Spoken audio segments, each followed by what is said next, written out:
Good morning, ladies and gentlemen. Today is the Sabbath. It's August the 11th, 2018. We're at the Congregation of Yahweh, Panama City, Florida. And as I say often, it's a beautiful day. Today I'm going to talk to you about a subject that I really don't have a great deal of experience with, but I have some. Some of you here probably have much more. The title of my sermon is Satan the Devil. Most believers know that the Almighty Yahweh caused the creation of all things. That included Satan the Devil. Few people research the scriptures to validate this. People commonly use the word Satan interchangeably with the word devil. The words have similar yet separate meanings. People who do not read the Bible scoff at the words Satan, devil, and demons, and they believe they don't exist. Yet some believers personally know they do. Devil. The word devil, uncapitalized, is defined in Webster's 9th New Collegian Dictionary as, I quote, slanderer, the personal supreme spirit of evil, often represented in Jewish and Christian belief as the tempter of mankind, the leader of all apostate angels, and the ruler of hell, usually used with the definite article the, i.e., the devil. The definition of devil can include also accuser, resistor, tempter, deceiver, and so forth. Webster's defines slander as the utterance of false charges or misrepresentation which defames or damage another's reputation. If you turn on the evening news, you get a lot of people doing slandering. It is incredible how much slander is on the evening news. All of these characteristics are brought about by the tongue. The entire tenor of the Bible is against misuse of the tongue. Includes gossip and so forth. The principal occurrences, the word devil, singular, is in the New Testament, starting at Matthew 4:1. The word devil does not appear in the Old Testament. The first use of the word devils, plural, in the Old Testament is at Leviticus 17:7.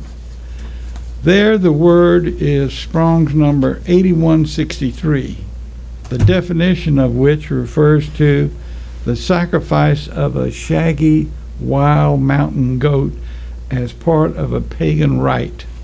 That animal seems to be the focus of the other three references in the Old Testament. The remaining 51 references in Strong's of the word devils, plural, are in the New Testament. All seem to be about created spiritual beings who can make choices. Satan. The word Satan, or some prefer Satan, the word Satan is defined in Webster's as, in Hebrew, the equivalent is adversary. Of the adversary of the Almighty and the Lord of evil in Judaism and Christianity. It is always used with the definite article the devil, when referring to Satan, the devil, the adversary, and accuser of Almighty Yahweh. Now, when did that happen? When's the first time that happened? With Eve. He said, You shall not surely die, causing her perhaps to doubt what she had been told. So he's been a deceiver all of his existence. Since the Almighty Yahweh is the force behind all creation, including spiritual beings, it follows that Satan was a created spiritual being and apparently given the name adversary.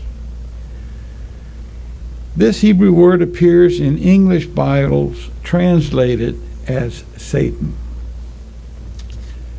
The first instance of the word Satan in the Old Testament is in Job chapter 2, verses 1 and 2. In that verse, there are the words, the sons of Yahweh. This is in a restored Bible. Incidentally, I forgot to mention that the scripture verses that I'm quoting here are from the Scriptures Bible, Bethel edition, from the Assemblies of Yahweh in Bethel, Pennsylvania. The sons of Yahweh, which are created beings, presented themselves to Yahweh, and that included Satan.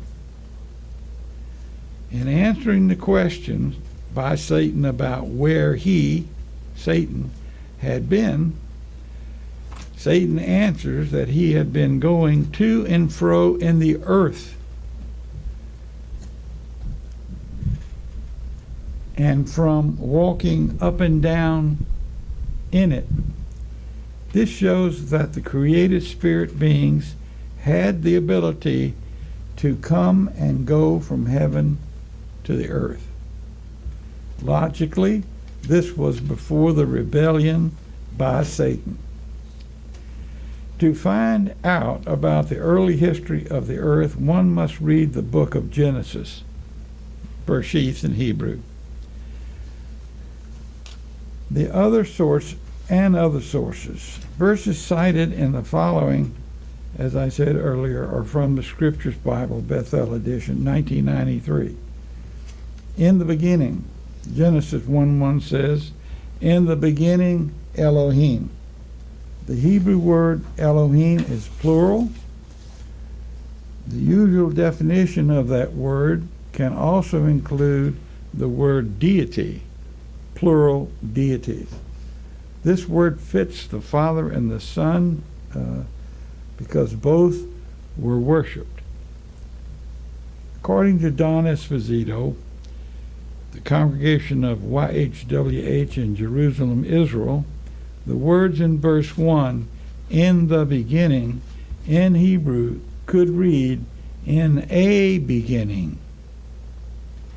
Archaeology gives a glimpse of ancient geologic periods. So it may be that in a beginning is closer to the original. The next word in Genesis 1:1 is created. Yahweh calls the creation of the heaven and the earth. We know from John 1:1, all things were created through Yeshua in obedience to his Father's will.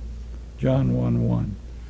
In the beginning was the Word, and the Word was with Yahweh, and the Word was Elohim. The same was in the beginning with Yahweh. All things were made through him, and without him was not anything made that was made. The word created in Strong's Concordance is number 1254, bara, B-A-R-A in Hebrew. It is defined principally as create and as do. The Yahweh of the Old Testament seems to have been his son Yeshua, accomplishing his Father's will in his Father's name and with his Father's authority. The next words in Genesis 1:1 are, and the earth became waste and void. Some Bible versions read, and the earth came to be formless and empty.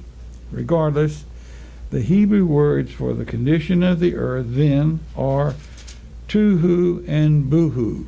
And I'm sure you're probably sick of hearing those two words. They mean chaotic, in confusion, waste, and empty.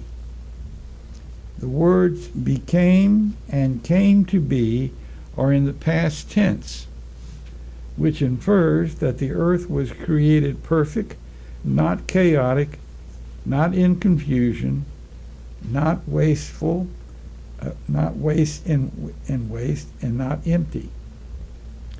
The earth was created perfect. There's proof that the earth was created perfect. The book of Job is thought to have been originally written in Aramaic. And incidentally, the book of Job sometimes is kind of like an article, is kind of like a storybook, as say opposed to Matthew, Mark, Luke, and John. At Job 38:4, there are statements and questions between Yahweh, Yeshua, and Job concerning the creation of the earth. Quote, "Where were you when I laid the foundations of the earth?" This is Yahweh talking to Job. "Declare if you have an understanding. Who determined the measure of it, if you know? Or who stretched the line upon it? Upon what were the foundations of it fastened? What were the foundations sunk? Or who laid the cornerstone of it? When the morning stars sang together, and all the sons of Elohim shouted for joy." According to the biblical interpretation of symbols, stars are angels or archangels, created beings of Yahweh. They are referred to in Job 1:6 as the sons of Yahweh. This further establishes that the earth was created perfectly. How the earth became, there's the words again, tuhu and buhu. In Genesis 19:26, the Hebrew word Hayah, Hayah, appears. It is translated was in Genesis 1:2. In Genesis 2:7 and 9:15, Hayah is translated became. In the first 3 chapters of the Bible, and at many other places where you will find the word Hayah, in almost every case it denotes a condition that was different from a former condition. The earth became chaotic. It had not been that way. The Rotherham translation of Genesis 1:2 out of the original Hebrew is, quote, "Now the earth had become waste and empty," end quote. Again, the earth hadn't been that way. In Jeremiah 4:23, Isaiah 34:11, and in other places in the Bible, one can find the same words, tuhu and buhu, meaning chaotic and in confusion. In every case, the condition is the result of sin and different from that of a person. No chaos originally. In Isaiah 45:18 it says, quote, "For in this manner says Yahweh, who created the heavens, the Elohim who formed the earth and made it, who established it and created it not a waste, who formed it to be inhabited. I am Yahweh, and there is no other." End of quote. Again, in Genesis 1:2, the Bible says the earth had become chaotic and in confusion. It became that way after it was initially created. What caused the change?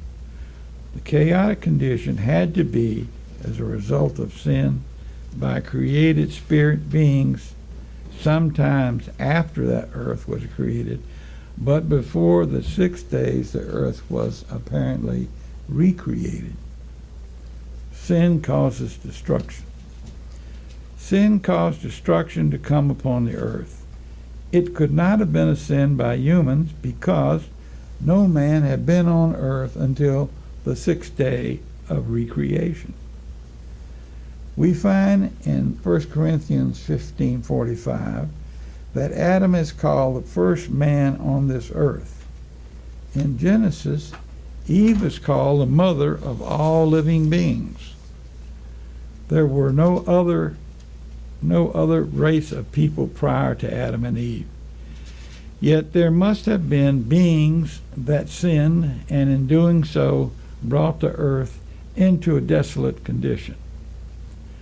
Sin by fallen angels.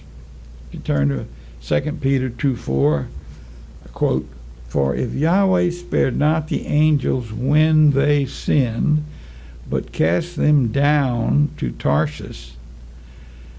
Remember, Tarshish is one of the 4 words defined as hell in the Bible. Tarshish is on earth.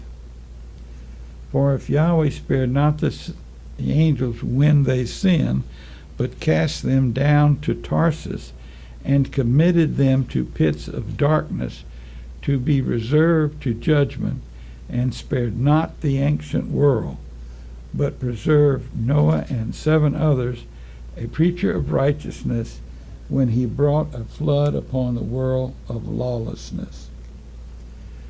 This verse in the Old Testament shows that sins were committed by people who lived after the time of Adam and up to and including the time of Noah. The verse mentions the physical destruction to the earth as a result of a flood brought on by sin, this time by humans. Physical destruction on earth caused by sin is also recorded at 2 Peter 2:6. Quote, "Turning the cities of Sodom and Gomorrah into ashes," and insert the word Yahweh, "condemning them with an overflow, having made them an example to those that should live wickedly." Sin abounded in those 2 Canaanite cities, and destruction came upon those people and the cities they occupied.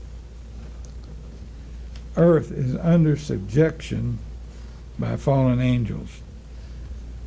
Certain angels did not remain in heaven. Hebrews 2:5 says, and this is Paul talking, quote, "For not to angels did he subject the world to come, of which we speak." Here he's speaking about a future world to come. The coming of the kingdom of Yahweh will not be in subjection to fallen angels, unlike as presently. Satan the devil is the head of demons. They rule earth and sway its inhabitants. The Bible everywhere affirms that. You know, sometimes people doubt these words, but they fail to consider the modern day despots that we've had. Stalin, Hitler, Mao Zedong, Pol Pot, go down the list. These people were evil, and what they were doing surely was because of demonic influence. Good people don't do that. Turn to Jude 1:6, quote, "And the angels that kept not their own principality, but left their proper habitation, he has kept in everlasting bonds under the darkness to the judgment of the great day." The created spirit beings, angels that sin, are being held in chains under darkness, restrained from light and from spiritual truth until the great day. One might ask these questions. How did Satan the devil and the demons obtain their dominion? Where did Satan get the power to deceive the world? A created being. What follows are verses about the created being called Satan the devil, not the king of Tyre. Frequently in Isaiah and in Ezekiel and some of the chapters that I'll mention here, they switch back and forth between a description of a spiritual being and a description of a human being. And it had to be read carefully because there are some things which the human being cannot have done. And there's some things like employment of merchants, which is what the king of Tyre did. We know that the spirit beings didn't do. So it's not confusing. It just has to be read very carefully. The word of Yahweh to Ezekiel, this is Ezekiel 28:14. You were the anointed cherub that covers, and I set you so that you were upon the holy mountain of Elohim, and you have walked up and down in the midst of the stones of fire. You were perfect in your ways from the day that you were created till unrighteousness was found in you. When the Bible talks about these stones of fire, it's talking about Sinai, the holy mountain where the Ten Commandments were given. Then Yahweh attributes to the created spirit violence, sin, corruption of wisdom, perversion, saying that he, this created being, was proud in his heart, and he was lifted up because of his beauty, handsomeness. In verse 17 to 19, the verses revert back to a description of the end of the king of Tyre, a human who became a minion of Satan. This human, claiming to be Yahweh, sitting in his sanctuary, verse 18, showing to other humans that he is Elohim, that that sanctuary was destroyed by fire and brought to ashes, verses 17 and 18. Compare with Revelations 19, verse 20. In the latter, two human personages, also minions of Satan, are pictured. One, a civil ruler over 10 kings, and the other called a false prophet. Revelations 19 and 20. The prophecy of Isaiah 14 pictures the king of Babylon as the civil ruler. Satan the devil is leader of the fallen angels as shown in a number of places, like John 12:31, Matthew 12:26, 25:41, Revelations 12:9. In 2 Corinthians 4:4, Satan the devil is called the God, lowercase G-O-D, the God of this world, end quote. He is a king of the evil in the world that we live in. The word Lucifer is a mistranslation. No one in the Bible is named Lucifer. The word seems to be formed from the Latin lucent, meaning to shine, glowing with light. The word first appeared in the 1611 edition King James Version Bible at Isaiah 14:12. Now, I laid every Bible that I had open and went all the way back to the 1611 edition, and there it was. So what happened is it's a mistranslation. How is it a mistranslation?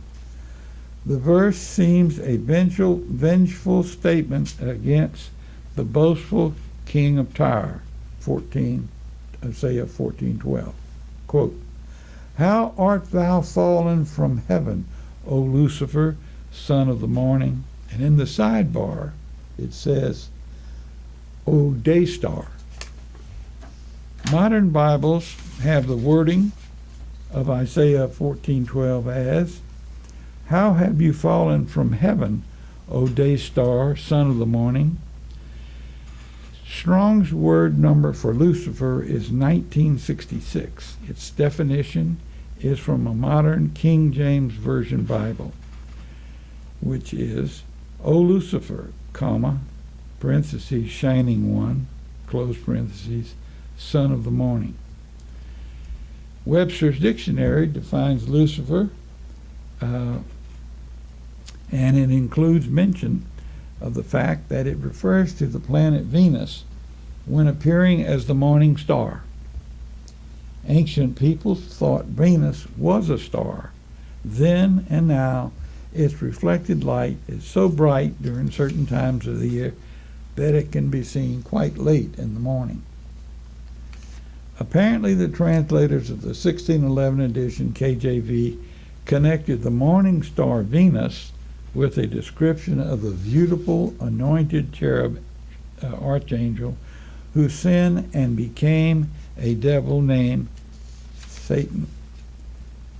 See Ezekiel 28:12. The city of Tyre was a marine trading center for thousands of years. It was ideally located about 32 miles north of Mount Carmel. The king of Tyre became enormously wealthy, surrounded himself with beauty.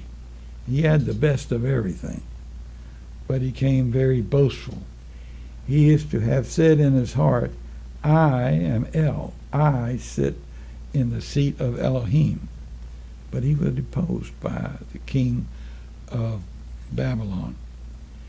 A dirge for him is mentioned in Isaiah 14:12-14, which some have said sounds as if it could match that about Satan. I'll read it for you. Quote, How have you fallen from heaven, O day star of the morning? How have you been cut down to the ground, that laid nations low? And you said in your heart, I will ascend to heaven, I will exalt my throne above the stars of El, and I will sit upon the mount of congregation in the utmost parts of the north, and I will ascend above the heights of the cloud. I will make myself like the Most High.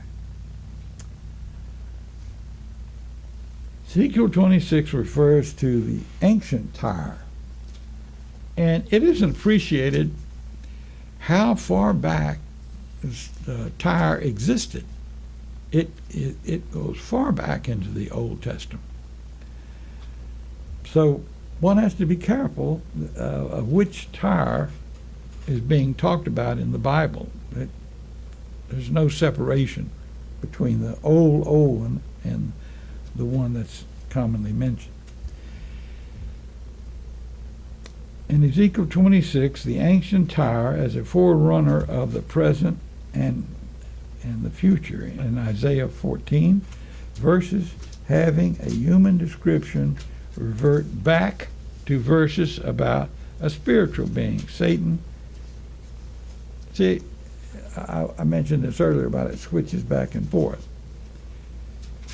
In Ezekiel 28:13, I quote, You were in Eden, the garden of Elohim. Every precious stone was your covering. Of the workmanship of your tabrets, of your pipes was in you. In the day that you were created, they were prepared, end quote. Now, this here clearly is a description of a created spiritual being, not the king of Tyre. The king of Tyre was not in the Garden of Eden. The king of Tyre had built the walls of his island fortress 150 feet high. According to Josephus in Against Apion, Book 1, paragraph 21, the king of Babylon captured the city after 13 years and at great cost. There is a place where it's talking about that the Babylonian king's soldiers' hair got worn off because of rubbing against their helmets. They had been at trying to make the siege work for such a long time. The loss to the Tyrans is mentioned in Ezekiel 26, verses 7 through 12. Regarding the king of Babylon after the conquest of Tyre was over, turn to Isaiah 14:4. Quote, That you shall take up this parable or proverb against the king of Babylon and say, How has the oppressor ceased, the golden city ceased? Now, the king of Tyre he just wasn't satisfied with this island fortress. He went out and he conquered everybody he could in the surrounding countryside. And he was hated. And he took everything and he spent it on himself. So the Golden City is the city of Tyre. The account continues and tells how the king disrupted the nation. He was an invader, a conqueror. He was a warmonger, trying to take away from others and trying to acquire all he could. He had just the opposite philosophy from that of Yahweh. In other words, he had the philosophy of the devil. The king of Babylon was the devil's minion. Tyre was rebuilt, and then it got conquered again, this time by Alexander.